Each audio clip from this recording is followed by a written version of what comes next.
dédé àsìkò yìí ní gbogbo ibikíbi tí ẹ bá ti bá fídíò mi yìí pàdé olórí àrídùnnú yín náà tí gbìyànjú mọ̀ sí A-Solution yìí tí A-Solution yìí ní ìdààmú ẹ̀ nímọ̀ nira lọ́la ti tóbi Ọlọ́run. Má wọ kúrò, a ṣe ẹ́ ní àǹfààní àṣejọ́lá tó dájú ní ṣáyí confam.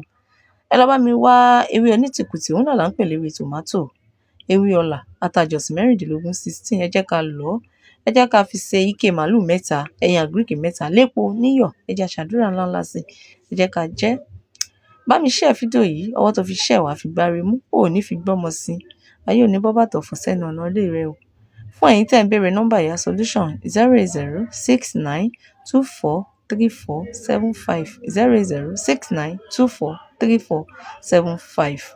Ìwọ ti gbọ́jà kalẹ̀ òòtà, oníṣẹ́ ọwọ́ nìwọ òríṣẹ́ gbà, contract nìwọ ti lé tó tẹ́ lọ́wọ́, kàn sí A-Solution. Ìwọ ti gbìyànjú títí kò sọ́nà àbáyọ, kàn sí A-Solution.